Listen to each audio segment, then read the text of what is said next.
The tones you just heard were a test of the specific area message encoding and tone alert systems. During dangerous weather events, NOAA weather radio receivers can be activated by these systems. A message with information about a watch or warning would follow. Tests of these systems are normally conducted by the National Weather Service between 11 a.m. and noon each Wednesday.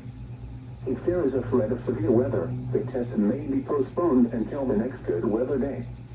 Repeating, this was a test of the specific area message encoding and tone alert systems.